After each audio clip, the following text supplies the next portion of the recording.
The best way to help with prairie conservation is to get people into prairies so they can see it for themselves, they can smell it for themselves, they can feel it for themselves, they can hear it for themselves. We hope that happens with every bag of seed that we send out there, that the person who plants it will have a wonderful, successful stand and will lead to them talking to their neighbor about, hey, I noticed your ditch is filled with wild parsnip and Queen Anne's lace and smooth brome. If you planted a few of these species in there, you would get way more butterflies and songbirds, and water quality would be better, and that kind of thing. Or even just convincing someone not to mow their ditch. We just have a healthier planet if that's it. If that's what starts to happen.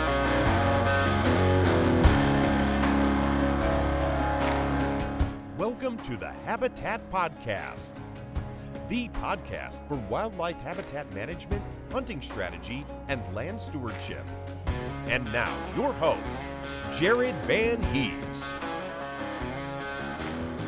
Welcome to the Habitat Podcast. Guys, hunting season's just around the corner. We have a great episode for you here today. We have Kent and Nicholas from the Prairie Farm Podcast talking about all things native seed for your wildlife. All right, guys, welcome back. Another great episode for you here today. We have my good friend, Mr. Kent Boucher, coming on here from Hoksey Native Seeds and the Prairie Farm Podcast, right? That's right. Yep. Down in South Central Iowa is where we're located. And I'm currently in Logan International Airport here in Boston. Wow. So things get weird. It's okay. You won't be the first guy I've recorded with in an airport, so this is great. Very good. And you have a partner with the podcast, and he'll be on here shortly. Yep. So Nicholas Lirio, he's my colleague, and my job on the farm is I'm the production manager, my official title, so I oversee all things farming on the Prairie Farm, Hoksey Native Seeds. And Nicholas, his role is mostly marketing and sales, but he pitches in for the farm work too sometimes. And there's actually a pretty funny video. Wasn't funny at the time, but funny looking back of him pitching in on literally pitching in. Like, that's probably where the original, the origin of that phrase probably comes from, using a pitchfork. I needed his help pitching windrows onto dryer wagons before some rain came in few weeks ago, and so he does a little farm work too. And then we also have our other coworker, Riley Rosendahl, who's in charge. So if somebody orders seed, rest assured that Riley is the one that has packaged that seed for you, and he keeps track of all of our inventory and does our finance and stuff like that. So it's the three of us right now, and we make for a great team together, and hopefully we'll be expanding soon. And if your listeners are ever interested in what we do at Hoxie, or maybe looking for a job title of their own, tell them to reach out to us, because we'll probably be making a hire before too long. So, okay, very good. And let me admit Nick in here real quick. Oh, perfect timing. Hey, yeah, he showed up. He's here. I'm here. Hey, we're already rolling, Nicholas. So heads up, say, buddy. So I shouldn't incriminate myself on where I was. Oh yeah, exactly. You're doing great. Kent was just telling us about your guys' roles at the farm. Tell me more about the Prairie Farm itself. What's that look like? Is it a large farm? Are there 25 people there? Like how did that get started? And then we'll get into maybe the origin of the podcast and Hoxie as well. Yeah. Is that you, Ken, or you want me to take that one? That's all you, buddy. All right. Well, so large farm, no. I mean, in terms of prairie farms, we're one of the largest. But so the name of the farm is Hoksey Native Seeds. My dad was called Hoxie in high school. His first name was Carol, and he was a big old farm boy. And in high school, a freshman, when he went as a freshman, someone made fun of him for him having a girl name. And he beat that kid up, basically. And so from then on, everybody called him Hoxie. And so he started farming. I mean, he'd been farming since he was 4 years old, right? But he took over the farm in his 20s. Him and his brother did, from their dad. and that was in the 70s. And in the 70s, he did corn and beans, and he was experimenting with no-till. He was the first that he can remember, and that a couple other people I was talking to in the area could remember. He was the first in the state of Iowa to do no-till beans. Wow. Yeah. So, I mean, really ahead of his time, just trying to experiment. Yeah. He understood for conservation, the first thing he understood was soil erosion. He had a couple instances in his life where he was like, why is all our soil leaving the farm? So he wanted to help mitigate that. Well, he had a friend who really enjoyed hunting, and my dad was young. He didn't understand why there were no pheasants on his farm. It's like, corn, they eat corn. But every night he'd watch them fly out of his fields and into a nearby prairie that was planted by the DOT on the roadsides where they were living in this big blue stem and Indian grass out there. And so he realized, well, maybe this was in the 80s by the time he was realizing this with the pheasants. And he was like, well, nobody's making any money on corn and beans. Maybe I can make money on some Indian grass. And so he planted, and he was terrible at it. I mean, he made every mistake in the book. He planted it too deep. He planted it too late. He didn't know what he was looking for. He didn't mow off the foxtail. And so a year or two goes by, and he decides, well, I'm going to burn. It was just foxtail. He's like, I'm going to burn this foxtail field and see what shows up. Well, on the edge of that field, there are these big old cedars, these 30-foot cedars. And he said that those things caught on fire. The cedars were 30 feet tall, and flames were 30 feet off of those cedars, right? And so he was panicking, had a big old mess. Well, lo and behold, later that spring, he had this remnant show up, this remnant prairie. So this prairie had been dormant under those cedars for like a decade and a half, and just remnant prairie. And he took that seed and started his original prairie fields, several different grass species, Virginia wild rye, little blue stem, big blue stem, Indian grass. And so that's what got him started with the grasses. And then as he got into the business, he realized, oh, there's a lot of value in the flowers as well, like for the ecosystem. He wanted to add to those. And prairie just got in his blood. And then all of a sudden, he wasn't just a guy trying to save the soil. He was a full-blown conservationist. And he'd been doing that about 40 years. And the story ends a little tragically. He did pass. He was battling cancer. He passed earlier this year, and had been training Kent to basically take over production. And Kent joined our team a few years ago with that intent to learn how to grow and harvest these species that we use for native habitat. We use them for CRP. We use them for roadside. Do a lot of backyard pollinator plots. A lot of perennial food plots for whitetail and for pheasants. So yeah, that's kind of our story. Wow, man. Well, sorry to hear about your father passing. That's tough. It's a cool story though. You told it really well right there, how you kind of accidentally stumbled upon and look what it is now, right? So have you been producing, harvesting, and selling native seeds since the 80s then? Yeah. Yeah, wow. and a varying amount of the farm, anywhere from about half of it to 3/4 of it every year is in native seed. Due to how we grow, we have beans that we use to basically reset fields. So we do have a percentage of our farm that's always in seed. Roundup Ready and 2,4-D resistant beans that we can, take care of a lot of the grass and broadleaf weed invasions that start to take over those native production fields after 5-6 years of being in there. As you can imagine, without there being a lot of herbicide options for those species, it's weeds can become an issue that we have to take care of eventually. So the Roundup Ready soybeans help with that. Yeah, so you're going in, you're resetting the field using herbicide, getting the dirt and the soil real clean, ready to go before you're planting your natives again, right? Right, exactly. Yep. And sometimes, it might take, maybe as many as 3 seasons to reset a field, just depending on, what all is happening in that field. Other years you can almost do it in 1 year of beans, but Okay. just kind of depends on the circumstance.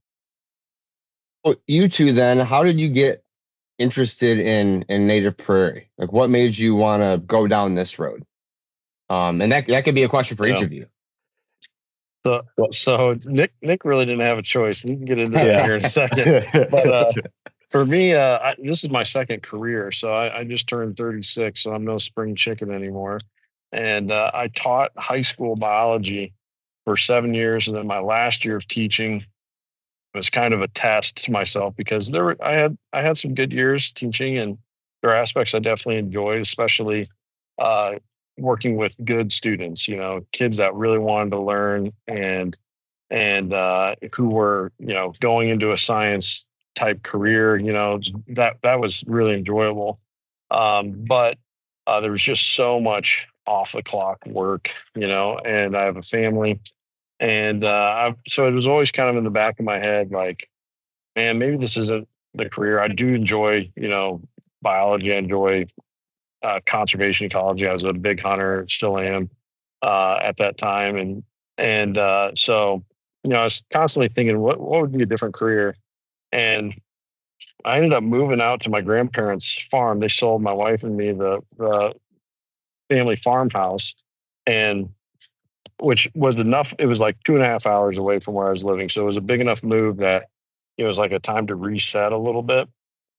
And I took the one teaching job I could find, which was a middle school science job. And I'd always kind of wondered, maybe I should just teach middle school science, because I could, basically sleep through the lesson prep on that, it'd be so much easier and less time and stuff like that. But I found it just drained my soul. And so it was like this permission for me in my mind, like, look, you tried this. You're clearly not wired for it. It's not your thing that you enjoy doing. And so it's time to find something else. And so I stepped out, and I saw Nick's truck driving around town with the Hoksey Native Seeds logo on it after a particularly horrible day of work. And my wife was with me, and I was like, hey, look that company up. And so I looked up Hoksey Native Seeds and read the About Us page, and it was literally as if I had written it. It's like, we believe in protecting the native habitat of Iowa and the Midwest. We believe in restoring tall grass prairie, all this, and all stuff I cared a lot about. And so I was like, man, I got to email this place. So I fired off an email, and much to Nick's credit, I was amazed at how quickly he got back, because my email was this desperation of, hey, my name's Ken. I'm a biology teacher. I'm looking to make a career change. I'll take whatever you got, part-time, full-time, seasonal, whatever it is, I will take it. And Nicholas, like within a day, had emailed me back. He's like, oh, Ken, interesting. How would you come in for an interview? And so interviewed with him. And then many months later, because of Carol, he was like, you should probably finish out the school year, Ken, because I think I came in like October. I was ready to be done. And so like in March, I did another interview with Carol and Carol's wife, Elizabeth. And they were awesome. Thoroughly enjoyed the time. My wife came with me, and it was just very clear that Carol and I were like kindred spirits. Like we believed the same stuff. We just shared so many views, and it was this. We both, you could, we had no idea what all was in store for us over the next 3 years, but we both knew it was a monumental time for both of us, and I then had the privilege for the next, just over 3 years of learning under Carol, and starting to discover everything about growing prairie. And I got to give Kent some credit, Jared. In the first year there, he lost 200 pounds. You should have seen him when he first came. What? No. Oh, I lost 200 pounds of my 600-pound life, Nicholas. Yeah. TLC was out there every day with us recording. And no, but it is. I mean, your stamina is definitely up, and you can tell. It doesn't look like Kent lost weight, but you look at pictures from like 4 years ago, and it's like you just look at it and you're like, okay, you can tell you're not active in these photos and you can tell you are active in these photos, even though like he looks about the same. It's crazy what like just being outdoors regularly does for a human. You know what I mean? Just all the physical labor too. Yeah. Yeah. Yeah, absolutely. Yeah, Ken, I mean, he came, dude, Jared, this man came begging. And then after the initial interview, he would text us like every 2 or 3 weeks, like nothing, like just anything he could think to text us. Like his daughter was born. He's like, and I'm like, I don't know this guy. And he texted us like, man, just so grateful. My daughter was born. Hope you guys are having a great holiday season, you know, just, or like Merry Christmas, guys, you know, just, he makes fun of me for it, Jared, but here I am. Yeah, yeah, that's true. I mean, it worked well. It worked really well. And actually, I use that sometimes when I'm working with clients. I did not want them to forget about it. It's because I knew what a rare job opportunity it was, you know, like, yeah. And even to this day, over 3 years later, I pinch myself, you know, like this is my job. My dad came out for my birthday last week to see me. And I was like, hey, why don't you come work with me for a little bit, you know, while you're out here. And he did. And you could tell he was just like totally blown away by everything we did. And he was having fun. And it's like, it's just the magic of doing that kind of job. And sometimes, you know, I think people get so caught up in the other stuff that we're supposed to think is so important about a job, like a great retirement plan or incredible medical benefits or something like that, tons of time off or whatever.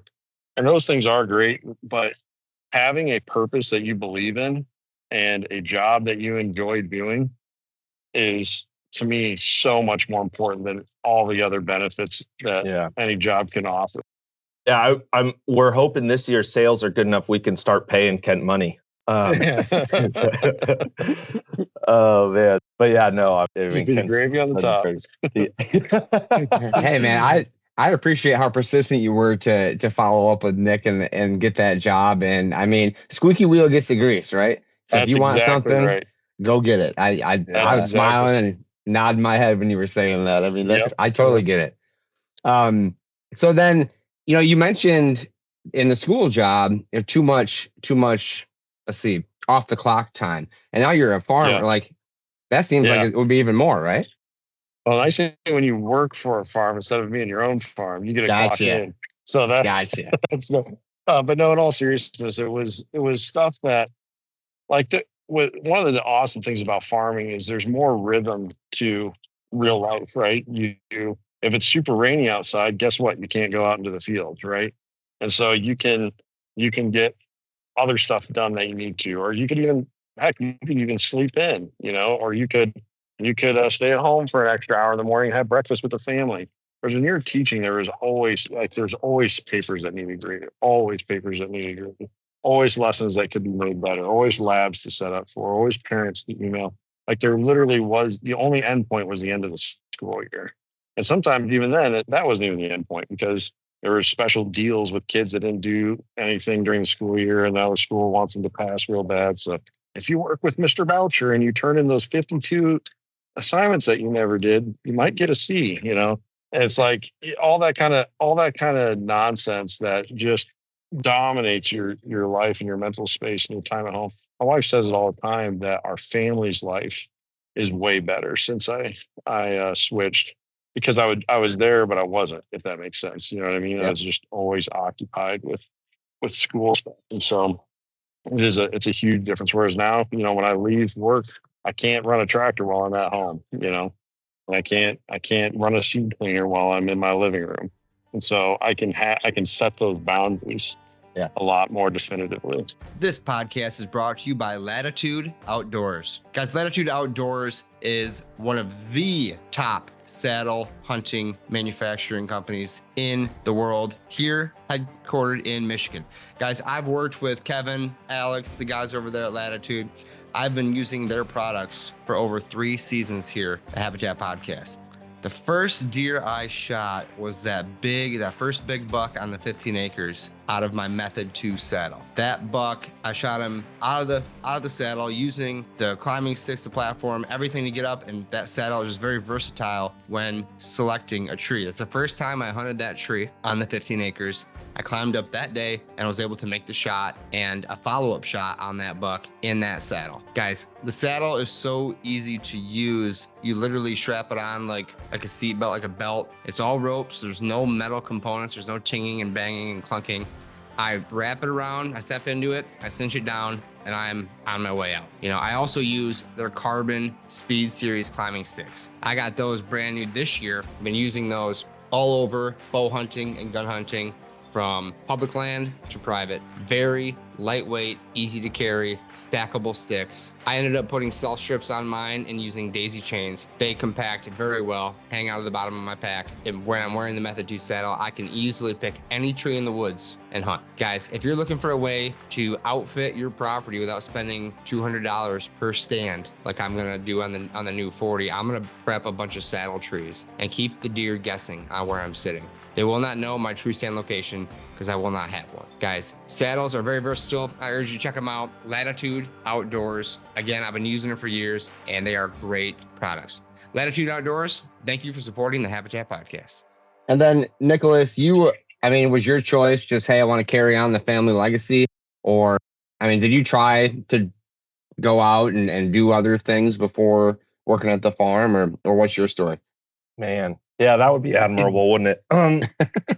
No, I worked on the farm. I grew up hoeing the weeds, helping dad plant, cleaning seed. Holy crud, just cleaning seed all winter long.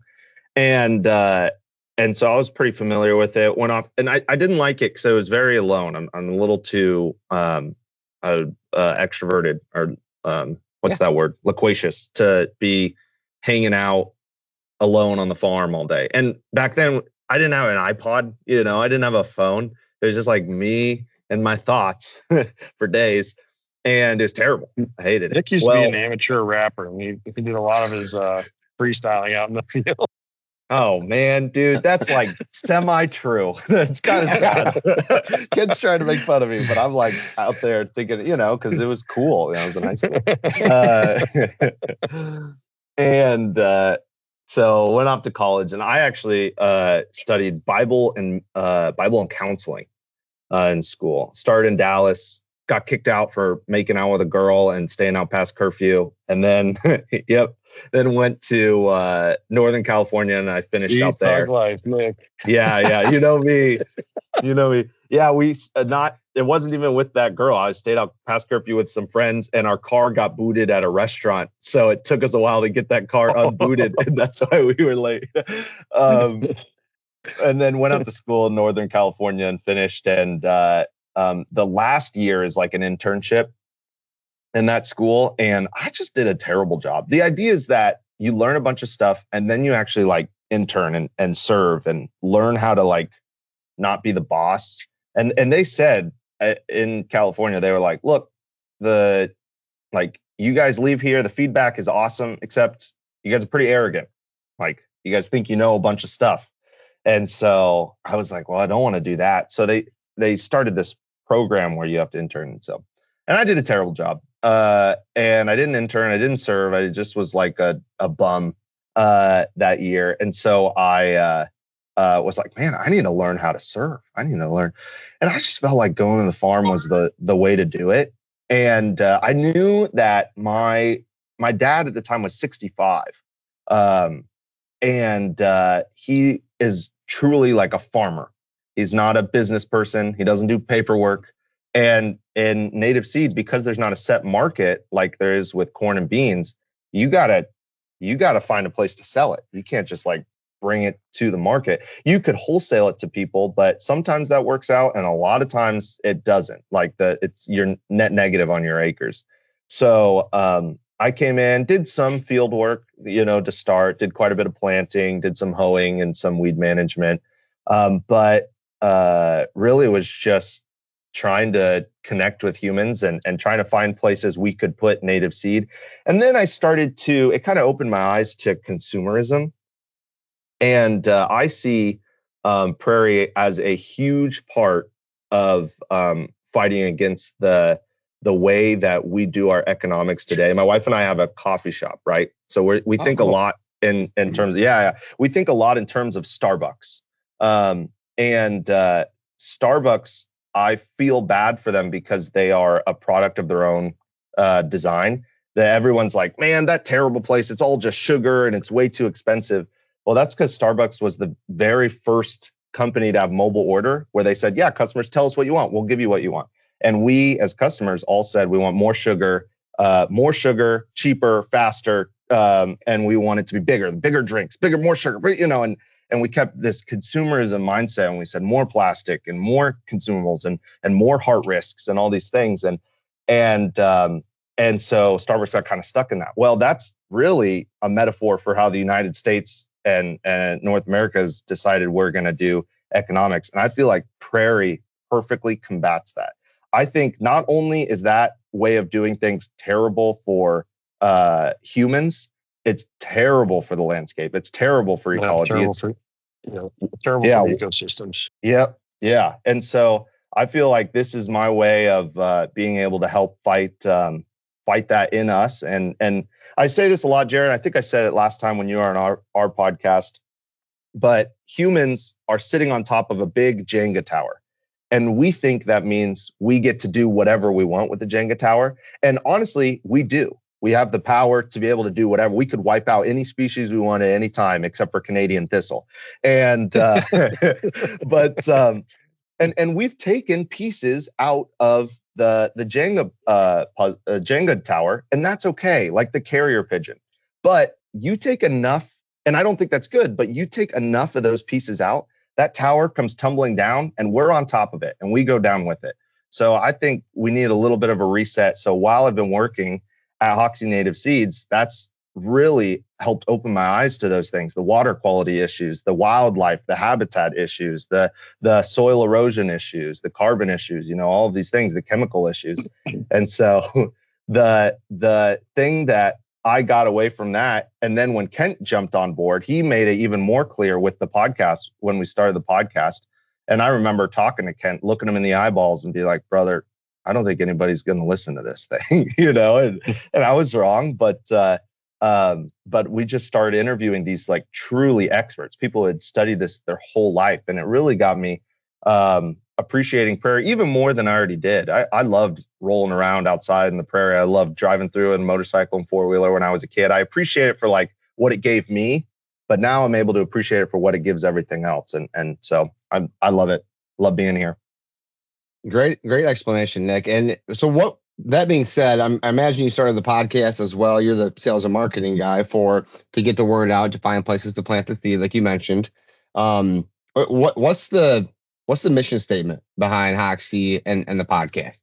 Yeah. So I'm going to hand it over here to Kent in a sec, but the mission statement for Hoxie is that we provide education and native seed for landowners and managers that care for their land and their investment, right? And we'll sell seed to basically whoever wants to buy it, but that's what we're going after. We want to hit landowners and managers that just really care. They want to do a good job. And so with Hoksey Native Seeds, so Kent actually has a podcast, First Gen Hunter, great podcast. And when he came on board, he's like, hey, I really think we should do this. And I'll let him tell the story from there.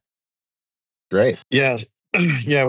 So with farming, think of, there's probably listeners on your show that have been listening for a long time, Jared, that have a connection to land that stems back to farming, whether that's their grandfather, their dad, maybe an uncle or something, or whoever it was, right? And they're not a farmer themselves, but they would have loved to have been. And one of the jokes we like to say on the podcast is, you're from the Midwest when you talk about the farmland your family used to own. And it's true, right? We've seen not only farming shrink to a smaller and smaller number of people all the time, but we've also seen land ownership consolidate as well. And so I was one of those people who wanted to farm. My grandfather was a farmer. His dad was a farmer. His dad was a farmer. And his dad was a farmer, right? So it traces back, many generations for myself, as it does for many other people on this listening in right now, I'm sure. And when I was a kid, somebody said, "What do you want to be when you grow up, Kent?" And I'd be like, "Oh, I want to be a farmer." And it's like, "Oh, sorry, this is farm crisis, too small, got 1,000 acre, all the things you hear, right?" And that's true. If you're going to, Nick keeps texting me here that my phone is too close to my face, so I'm sorry, I'm trying here. um, and that's true. If you're going to do conventional corn and beans, right? You have to have, close to 1,000 acres. You have to be born into it to some degree, right? I say And that have a lot of your, someone have a in your lot of, lineage has to have given up their life to purchase the farm. Like their whole life, they have to give it yes. up at this point. So And then give the next generation a massive leg up, whether that's through, here, this is my old tractor, this is my old combine, or you know what? How about you just have the farm? Or how about you buy it off of me for what I paid for it, or just a very Yeah. low rate, right? And so I believe that to be true because I thought of it only in that lane. Whereas with prairie or some other alternative crop, you can make way more money per acre if you do it right. If you can find the market, right? Or create the market. And the podcast works so well in that way because there are a ton of people out there. A lot of them probably tuning into your show every week, Jared, that want to buy native grass or want to buy flowers or have CRP land that they need seed for or whatever. But they don't have a company that they know of or one that they can connect um, to do that. And so a big part of it is we want to connect with those people who are interested in participating in the market of native seed, right? Whether that be as a buyer or a seller, because we also will buy seed from other growers or hand pickers to sell for them as well. And also there's a lot of people who want to do the right thing, but they haven't yet been told what the right thing is. And so we believe that the podcast provides a great opportunity to be like, hey, this is, bring an expert on to talk about what makes for a healthy wetland, what makes for better water quality, what makes for what helps with soil conservation, what helps with more diverse wildlife populations. What is the big deal about bees and butterflies? Once people start hearing those facts and hearing those stories, they can connect with the importance of prairie, and therefore the market expands in that way to help market our crop as well. And so it's a great marketing tool, but first and foremost, it gets out that conservation message and helps people buy in a way that, forget about Hoxie's bank account, that buys in for a way that is going to leave my 4 children with a better planet to live on long after I'm gone, and leaves my grandchildren with a better, healthier place to live, and my neighbors' kids and their nieces and nephews and everyone else that I really should care about. I think somebody once said, "Love your neighbor as yourself." Maybe it's a pretty important guy. I think that whole ethos that we should all try to make a part of our lives really culminates not exclusively in the area of conservation, but perhaps no more practically than in the area of conservation. So the podcast helps communicate that. Yeah, and you guys are, as you already know, you're connecting with people on a whole nother level with this podcast. I have similar example with my show and the Habitat Day we just did. We had people traveling from all over the country just to come be a part of something they've already been a part of for years, listening. Right. So it creates that better connection. And I also think there's some synergies with your guys' ethos and mine and my partner Al's at Vitalize, where it's transparent, it's educational, what you guys are trying to do. There's no marketing gimmicks, there's no snake oil. You see what you get, right? And I noticed that with you guys, and we live by that. So I appreciate that. Appreciate that. Yeah, thank you. Yeah, we want our customers to come away as grassland conservationists. We want them to walk out. One of our favorite guests, Tap the Panish, is a former president of the Iowa Prairie Network. he once said the best way to help with prairie conservation is to get people into prairies so they can see it for themselves, they can smell it for themselves, they can feel it for themselves, they can hear it for themselves. And we hope that happens with every bag of seed that we send out there, that the person who plants it will have a wonderful, successful stand, and will lead to them talking to their neighbor about, hey, I noticed your ditch is filled with wild parsnip and Queen Anne's lace and smooth brome. You know what? If you planted a few of these species in there, you would get way more butterflies and songbirds, and the water quality would be better, and that kind of thing, or even just convincing someone not to mow their ditch. We just have a healthier planet if that's it. If that's what starts to happen. I'm gonna have to jump here, guys, in about 5 minutes to go get to my gate for my flight. But so if you hear me abruptly leave, Nicholas will do a great job, but do not believe everything he says about me. Well, if you could just get that airplane to hold on just a little longer, you're good. I appreciate your time this morning, Kent, and we'll be catching up more soon, buddy. So, yep, that sounds great. Nicholas, kind of going off what Kent said there, who are Hoxie customers? What does that demographic look like? I know at Habitat Podcast, I found over the years, we have guys like us three who've been doing this for quite a while, and we have a lot of folks who don't know where to start. So I'm kind of happy the fact that we're introducing people to managing their land for better wildlife.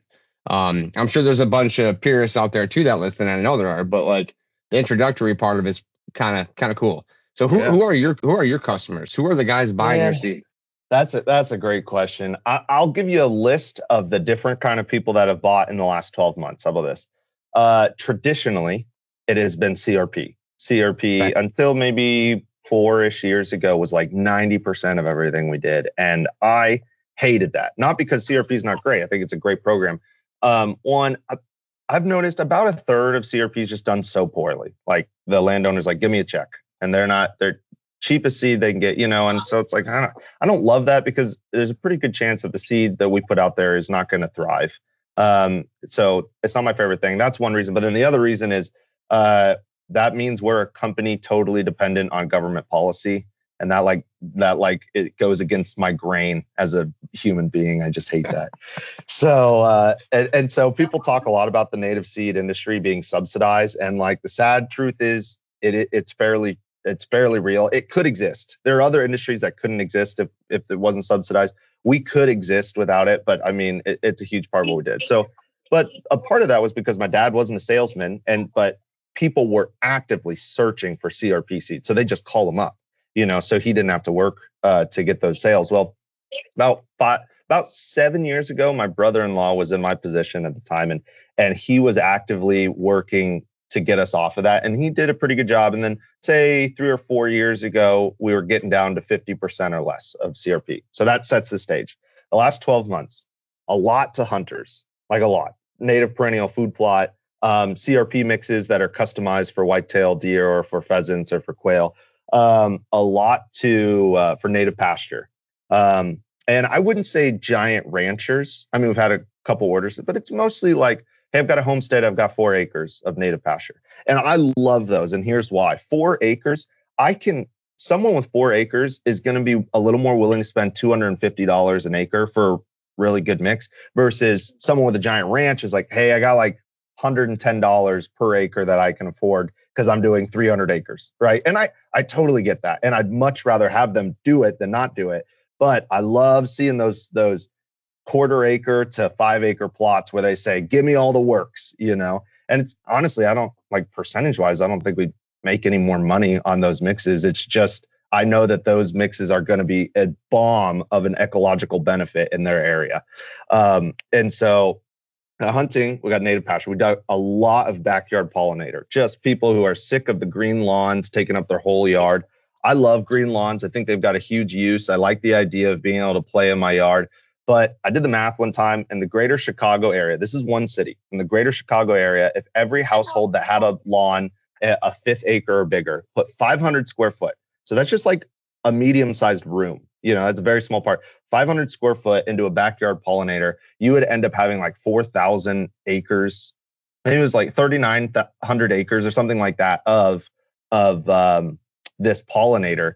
And I think we could actually make a roadmap for these butterflies and make real habitat in cities for these bees and these even birds like quail. Wouldn't it be so cool to have like quail flying around? I just think that would be so cool. I know that there are other issues with my theory there, but you get some habitat. We've had deer bed down in 500 square foot of yeah, my friend Caleb backyard pollinator. Had a buck tending a doe in his urban backyard last year in one of our pollinator plots. And 2-year-old seeding. That seeding wasn't even for whitetail deer. It had species that were quote unquote deer resistant. But you look around, you look around and in his area, there's houses and there's corn. So where are the deer going to go? They're going to go to where there's more life, more diversity. So you've got backyard pollinator, you've got native pasture mixes, you've got the hunting industry and the people who are wanting to manage their land in that direction. And then there's a lot of like custom, maybe for the government, like DNR projects, or maybe some big corporation has an area that they need to, their agreement with the DNR is that they get to build this new factory, but they have to put, so many odd acres into some sort of native habitat. We do a bunch of that. Of course, we do the CRP, we do, and then like rain gardens and things like that. So some of those custom projects is that's what we mostly get to work on. There's some other odd things in there. People are really trying to get there's a group called Horizon 2 down in northern Missouri and southern Iowa, and they're actually paying people. I want to say it's like $170 an acre, not CRP, just grant and donation funded. They're paying people and then getting the prairie on the land, and then I believe they're using it as biofuel. They're trying to work to get the tonnage off of this land for biofuel, so they're experimenting with it. And there's a lot of projects like that around, but those are the main ones, And so okay. in those fields, you range from 18 years old to 85 years old, male, female, all kinds of humans, right, left, anyone you could imagine we get a chat with, which makes the podcast very dangerous. You got to be careful sharing your opinions. But yeah, you definitely don't want to alienate half of your listeners with one comment, right? So yeah, I definitely understand that. Get it. Yeah, I'm sure you do as well. Have you ever been in a hurry to get a bunch of expensive seed down and not know exactly how much to put down? Or you get it down and you run out before you're halfway across the field? I have, and I'm done with it. I'm now using the Downburst Seeder DS860 drop seeder. Guys, I've been using the 860 now for 2 years, and this thing is bad to the bone. All aluminum, handcrafted here in northern Michigan. I will be planting switchgrass with mine. Doug and I were talking today about, prepping the ground for switchgrass, getting it on. Switchgrass is like $180 for 10 pounds. That's pretty expensive seed.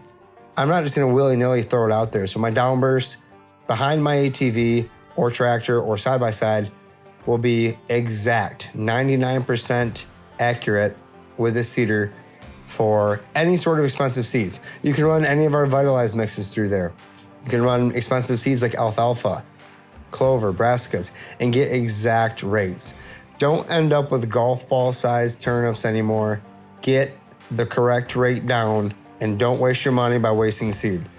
Downburst DS860 drop seeder, brand new code HP100 at checkout. HP100, $100 off a Downburst seeder. Check them out at downburstseeders.com. Yeah, it's cool, but people want to follow you because of you and Kent as well. So there's a balance there, right? Yeah. But you mentioned let's tailor this towards my listenership, guys who maybe have a lease or own some land and they just want to do better. They understand the food plots, they understand maybe some timber stuff. What are the projects or mixes that a guy like me would implement on my farms, and the reason for doing that for whitetail, for upland? Like, give me like maybe like a roadmap or something like that. Yeah. Well, first and foremost, I would find land consultants that care about natives, even if they're not experts. That I get tons of land consultants that buy seed from us, and then I spend a lot of time on the phone with them, coaching them. So just finding someone that cares is kind of the first step on it. But we have a bunch of different mixes, and the truth is the overlap on what species is in them is like 80%. Okay. So whether it's for pheasant, whether it's for a whitetail, whether it's whitetail tall grass screen, whitetail habitat, whitetail food plot, the overlap is huge. And so, yeah, you can mix and match, but the tailoring does matter. For instance, the tall grass screen got a lot of switchgrass, a lot of big blue stem, and then we have some forbs. The idea is that more diversity of life attracts life. So yes, we're using it as a screen, but then you're getting a lot of other benefits in there as well. Secondly, the whitetail habitat or for the bedding, you're going to be more of an expert in this. I worked with, we interviewed Dr. Mark Turner, and I talked to him about it from Oklahoma. Is that Oklahoma State, Oklahoma, maybe? And man, it's been too long. We chatted with him and then Skip Sly, if you know, the legend Skip Sly. So I worked with him. Hey, what do whitetail like to bed in? And I feel like I should give your listeners a disclaimer. I'm not a hunter, but I talk to several hunters every single day. And I've grown to know quite a bit what whitetail like, where they like to be, what they like to do, what time of the day. And so I worked with Skip and Dr. Turner on the whitetail, the bedding, the habitat. And basically the Skip was like, get a lot of tonnage of grass in there, and then have them stick around with some forbs. Now, the forbs are, again, more of just a diversity piece. They're just making that Jenga tower that we talked about stronger. And it's not just for other things like, oh, you happen to help the butterflies and bees. No, the deer like it more. They like seeing this diversity. And then, of course, the perennial food plots, those are curated forb mixes. They're the most expensive because they're heavy on the forbs, and forbs are harder to farm, harder to harvest. A lot of them were hand picking. And so that one's more expensive, but it is curated to have food or browse material for whitetail deer from, I want to get this right, I believe the first week of May, maybe even depending on where you're at, the last week of April, through the beginning of October. So obviously you've got young forbs hanging out there in the earlier season. And then since we have such a diversity of forbs, we have different forb species sprouting with their young leaves throughout the whole summer. And then when you start getting into August, September, October, you start moving into kind of the legumes, the protein heavy, the Maximilian sunflower seed, these really protein dense parts of the ecosystem that they can browse on. And so as we learned from, as Dr. Mark Turner has been talking about for a while, that the whitetail, they're not browsers, they're concentrate selectors. And so giving them the concentrate of the density of nutrition, that's what we made that mix for. And from what I've heard, people's land, it's made a difference. Even people that I think were doing a really good job beforehand, they said that it's making a difference. So we've been doing a lot in Wisconsin, Illinois, Iowa, Missouri, a little bit in Minnesota for the whitetail mixes. And yeah, I just love that. For me, it's one of the most satisfying things because it's a win-win-win, for the hunter, for the deer, and for us. Yeah, I love it. So you mentioned some of the species in the grass screening mix. I'm familiar with those. Give us some of the forb species that are in that forb mix that start in May and go through most of the summer there. What are those species? Yeah, great question. So I break the forbs into two categories when it comes to whitetail browsing. I break them into young leaf forage and seed and late forage. So the young leaf are goldenrods. They, for whatever reason, they love they're like lettuce. They put on a lot of leaf. The goldenrods do, showy goldenrod, stiff goldenrod. You've got your spiderworts. Now those are expensive, so they're hard to put really heavy in a mix. But they, for whatever reason, everything loves munching on spiderworts. I don't know if it's because they carry so much water, if that has something to do with it, but it's a nightmare to harvest because when you're harvesting the spiderwort, they're filled with water. It's terrible. Canada anemone, that's another one. And that one's very low to the ground. It almost looks like a clover, like a white Dutch clover. So that one does great. Those are early bloomers. Now, Golden Alexander is one that does both. It's got that early green up, but also it's got a really protein dense seed at the end. It's kind of a rare one in that. Now, for some of the species that have later season, they've got that legume protein dense seeds. You've got, of course, your Maximilian sunflower, which I would argue is in both categories as well. You've got your purple prairie clover, white prairie clover, Illinois bundleflower, round-headed bush clover. I really like round-headed bush clover because it holds its seed forever. It'll hold it all winter. And so that's one that really kind of keeps the deer around. The asters aren't as good. People like to put them in. My understanding is they're not very good browse material for it, but Hoxie or false sunflower, as some people like to call it. And there is another one that partridge pea. Of course, partridge pea. It's got those really dense seeds, and I don't know if it's just a little delicate thing. The hard thing with partridge pea is that the seeds are ripe. They show up and they are ripe within days, sometimes hours. I mean, they produce really quickly. So they're cool to have in the mix, and I think they do really well for a very short time. But those are some of the major ones that I'm going to make sure are in every single mix that we're putting out for whitetail. They like black-eyed Susan. I know they like sweet black-eyed Susan as well. The ones they don't seem to like are, or at least it's quote unquote research that they don't like, are the really fragrant things. The common mountain mint, the wild bergamot, the rattlesnake master. But like we said earlier, if you have life, if you have a real ecosystem there, it seems to be the fragrance doesn't matter that much to them. But they do tend to stay away from those.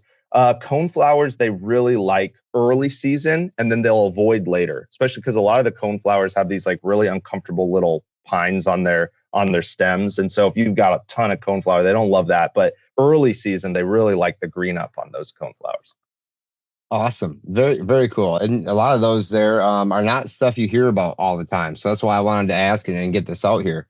Now, say you have a field you're going to establish this in. What's the management look like? How doable is the management for a guy like me? Yeah, absolutely. So there's three categories. I'd sometimes add a fourth, but I'll start with three. So one, you got to remove the foliage that's currently there, whether it's grass or clover, or you've got a timber area you're trying to clear out. You got to remove it, and you got to remove it well. If you're going to do one part of this well, do this well. Remove the grass. Usually it's some sort of brome. Your prairie struggles against brome. Pound for pound, big blue stem is going to beat out brome every single time. But the problem is brome comes up way earlier, and it creates kind of a sod. Not technically a sod, but it basically is. It really crowds it out, makes it hard. And a lot of people will spray their brome once, and they're like, man, that stuff's dead as a doornail. We're good to go. No, you want at least 2 sprayings. Now, if you used to have like a turf lawn there, you need 3 sprayings, because now after your turf's gone, you're going to have this crabgrass come up that really carpets the area, and that you don't want to mess with. So 2, maybe 3 sprayings. That's one of the hardest things for hunters, is they only have a certain amount of months they can hunt, right? So now I'm telling them, hey, you got to wait a whole season. You're not going to be able to do anything. Okay, so getting rid of what's there. Second, planting. We just plant on the ground. So I tell people, you can plant in Iowa, you can plant starting after Thanksgiving. For you guys, I'm sure it's a little earlier. For Missouri, it's a little later. But we start after Thanksgiving. We try to plant right before snow. And all we do is we drop it on the ground. People talk about broadcasters. Broadcasters are okay. The one issue you get with broadcasters is the fluffy seed doesn't go very far, and the harder legumes or the switchgrass, it goes further. So you kind of get these like weird strips of certain species when you're doing it. Not the end of the world. You can usually dial it in to not spread it as far, but we use a drop seeder and we just drag a harrow over it afterwards. And the harrow is even more just to see where you've gone than it is for, any installation. So you can go from the end of Thanksgiving in Iowa up until about the middle of June, depending on how much moisture. We've gone as late as the end of June, but you really need good moisture at that point. You can really plant any time in between then. We recommend end of Thanksgiving through the end of February, end of Thanksgiving to the end of February, and then maybe end of April through the middle of June, kind of skipping that weird middle season. And then your third part after your planting. So we removed everything, we planted it. And thirdly, we're going to do the maintenance for a year or two. I tell people that first year, so whether you plant it in Thanksgiving or you plant it in June, that next summer that's coming up, that's your quote unquote first year. Keep it mowed. When it gets to your knees, hit it down to your ankles. A guy named John Judson, one incredible conservationist out of Iowa, only does like really pristine. If you're not willing to spend $700 an acre for really pristine seed that he hand collected off the edge of a cliff, then he's not interested in doing the project, But incredible guy, and he says the first year for sure. My dad always said, then the second year you'll mow, keep it mowed up till the 4th of July, and then let it go. John Judson and some others that I know say just mow all the way through the second season. Now, if you're wanting a hunting season out of it, I would stick with the July 4th date. You're gonna get a good stand. It's gonna go well. So that's kind of the maintenance, and then of course keep an eye out for Canadian thistle. Keep track of what was in your seed bank. If you only have a couple acres, once it is established after that mowing, I tell people plan on an afternoon or two per year. Right. So after your prairie's established, if you'll put an afternoon or two of work in it per year, you're going to be set for a decade or two. And so when you look at the seed price especially for the food plot, a few $100, that's way more expensive than a traditional brassica. And we're not against, the brassicas. We're not against the sorghum or anything like that. But but after 5 years, it's not, more expensive. After 10 years, you've got a deal. So those are the three things. And now if you want to add the fourth, you could talk about fire, burning it, giving it a spruce up every 5 or 6 years. Some people burn every other year. I don't see the need to do that. But you do need to burn it occasionally and keep track of some of the woodier encroachment and things like that. And then the burning is really important. If you have a brome problem and you burn early, you will help your brome. If you have too much grass and your forbs are struggling and you burn, so you can burn early spring, late spring, or fall. If you burn early spring, that's totally fine. It's good for your forbs. But if you have a brome problem, your brome problem is going to get way worse because it's a cool season grass. Now you just boost it. If you burn late spring, totally fine. But it can actually hurt your forbs for a year or two. And if you already have a problem with little blue, big blue, and Indian kind of taking over and switchgrass, they're going to take over way more. And then your forbs are going to struggle from then on out. So I recommend, if they can, burn in the fall. I understand there's that's not a fun time. And again, we're not talking every year, every 5, 6, 7 years, if you get a fall burning, or maybe once every 5 years, you do it early spring. And then the next, time you do it, 5 years later, you do it in the fall. So now you've got 1 out of 10 years where you're having that burn. That would be the fourth thing that I would recommend. People get away without burning. And some people just straight up say, hey, I know I'm supposed to burn. I'm just going to replant. I really don't want to burn. I'm near timber. And so every 10 or 12 years, they just replant their perennial, whether it's habitat or food plot. Okay. So, and I assume stages, I believe, 2, 3, and 4 there. You're mowing your afternoon twice a year. I'm guessing it's like a spot spray. Yeah. And then your last fire. That's all to manage for other competition, grasses, bad weeds, or because you're mowing. Like, why are you doing this management? Great question. So stage 2 or stage 3 was the mowing. Okay. And that's after you plant, that first year you mow, maybe first and a half year, you are doing two things. One, you don't want your natives to have it too easy because, and for this reason, don't put fertilizer down when you plant your natives, because your natives they'll have a smaller, weaker root system. Their roots will grow out to the side and they won't grow down. You want your natives to grow their roots down. It's just better for everything. They'll last longer. They withstand browsing a lot better. The fire doesn't affect them in the long run. So you don't want them to have it too easy. So when they're trying to sprout up and be like, hey guys, I'm alive, I'm here, you're telling them no, get back down. And then secondly, the annual weed seed pressure.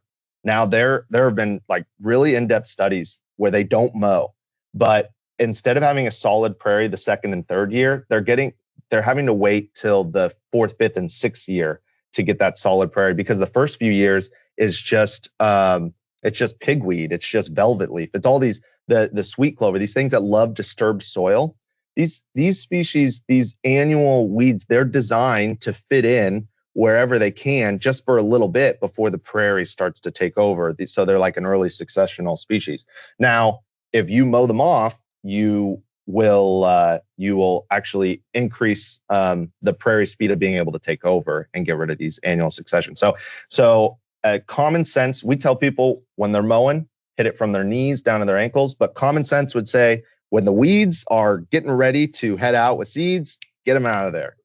Not when they're ready to drop the seed, when they're about to start producing it as a fresh seed, get it mowed off. We take for granted a little bit sometimes that common sense, but I understand when people's whole world is finance or something else and it's not being outside, then to what me feels like common sense to them is just, it's a new world. They need a little more guidance. So understood. That is awesome, man. Hey, I've had you guys on for a great part of the morning now. I want to get to the rapid fire questions if you're ready, and then at the end we'll wrap this up. All right, so this rapid fire series brought to you by Latitude Outdoors. If you haven't tried saddle hunting, Nick, you should. First one, favorite beverage. Oh man. It's split between an IPA, a Sierra Nevada IPA, and a matcha, iced vanilla matcha. My wife's a coffee snob, so I got a coffee shop. That's awesome. Yeah. Your favorite venison or wild game recipe? Do you have a favorite wild game recipe? Oh, man, so earlier this spring, Kent and his wife made for my wife and I this backstrap, like some sort of honey glazed backstrap with potatoes and carrots. It was unbelievable. It was unreal. Shout out to Caitlin. She was an incredible cook. All right. With your farm and like, what's the most important part of the habitat on your farm? Do you have a lot of different prairie? Do you have any timber, anything like that? Like, what are you focused on? That might be an easy tee up and smack out question. Yeah. I mean, obviously the prairie, and I would add the forbs with the prairie. We can keep the birds over winter with the prairie, but we get them hanging out all year with the forbs. Okay. What's the favorite tool on the farm that you guys use the most? Could be an implement, could be a cleaning technique. What's the go-to? Yeah, we use, I'm almost embarrassed. We use a UTV called a Trekker, and we got it for like $2,000. And that, you wouldn't believe how this thing just cranks and goes and goes and goes. And for $2,000, we got a UTV that's worked for years. And I love it, dude. I love it. Awesome. I've not heard of that. I'll have to check that out. Yeah, neither had I. Your favorite tree. We ask everybody this question. Could be one that you just like to see in the landscape. Could be one you have in your yard. And what's your favorite tree? Oh, absolutely. White oak. And it's not close. Yeah. That is definitely the most popular answer. For a reason. When I was a kid, I used to think they're just the ugliest trees, right? You think the maple, the perfect round circle, but yeah, nope, love it. All right. Last but not least, and this doesn't have to be a rapid fire. Why natives? Why natives? Oh man, great question, Jared. By the way, you're really good at this. I know you've been doing it for a while, but we've been on other podcasts, and they're not always as good. I appreciate it. Yeah. Why natives? I'll give two major reasons. First, like I said earlier, we're on top of the Jenga tower. The Jenga tower is our ecosystem, and if we keep pulling pieces out of it, we're going to fall down. And natives is a huge piece of it. The prairie was the most biodiverse biome or ecosystem in the world. It beat out the rainforests, and it is basically the only one that's ever gone extinct. Only major ecosystem that's gone extinct. And we have like tiny pockets here or there that people are fighting for, but on a large scale, I mean, we have nothing that could support elk, nothing that could support bison. So And this is a selfish half of the answer. Like, we need this ecosystem to live off of. We can't keep pulling Jenga pieces out and expect to just thrive later in life. I know some people think like technology is going to carry us to the moon and we'll live happily ever after there. But I don't know anybody that's happy that doesn't get out in nature every once in a while. You know what I mean? And so that's the first one is we need it. The second, it's kind of counterintuitive.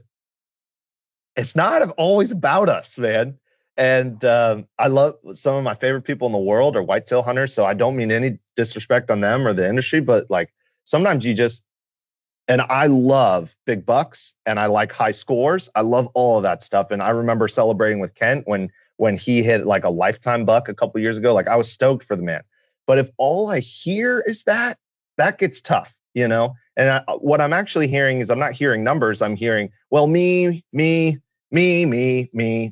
just the truth is just not always about us. You know, it's about our kids' future. It's about our neighbors. It's about, the Gulf that's getting killed by the nitrates in our water. It's about the ecosystem. It's about the animals that we don't hunt and the pollinators that are kind of annoying. You know, all these things, you know, it's even if it's not as much about them, they still get a piece of it. And so I would say, one, if it is about us, we need the natives because we're on that Jenga tower. And two, it just isn't always about us. I love it, man. Great job today. And I think, that last part there resonates with me. We take a lot, right? So if we can give back and maybe my form of giving back, it looks a little bit different than yours. We're still going after the same goal. And I think putting this in your tool belt as one of the part of the equation is awesome. Yeah. So I want to add on that point, like, I don't want people to think that I'm out here yelling, got to have prairie or you're a bad person on your land. Just be mindful. You know, it doesn't have to be prairie. I told Kent there was a field near where I live that's filled with invasives, but it is so biodiverse. And I see all sorts of creatures out there. It's not my favorite thing, but it's good. In my opinion, a step in the right direction, even though it's all invasive. So just being mindful and making some decisions that are better for the land. I don't want people to think that I'm, judging people on their land if they don't have a perfect prairie out there. But, there's small steps you could take that I think go a long ways. Diversity, right? Yeah. Awesome, Nicholas. Well, thanks so much today. I appreciate it. I want to give you a chance to shout out anything you like before we end this. And let's do more together, man. This is great. Love chatting with you guys. What a fun morning. We've had a great time. We had a great time on, you can catch us on our podcast, the Prairie Farm Podcast. If you're really into the natives, we've got really great experts on there. We're huge proponents of sharing the land with Doug Duran. If you don't know what that is, highly recommend checking that out. He's got a really cool work on the land program going on.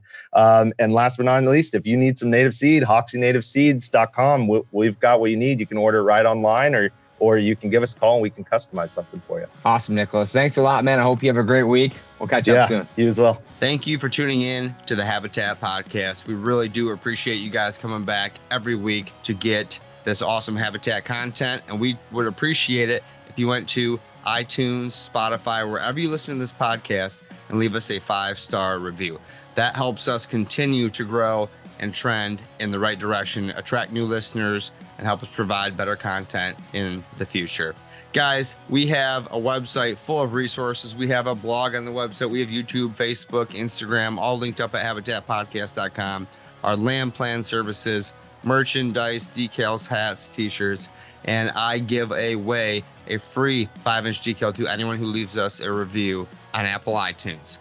Really appreciate it. I want to thank our partners, Downburst Cedars, Vitalize Seed Company, Morse Nursery, Packer Max Cultipackers, Stealth Outdoors, First Light Latitude Outdoors, United Country Midwest Lifestyle Properties. Thanks again, guys. We'll be back next week with another great episode of the Habitat Podcast. Thanks for tuning in.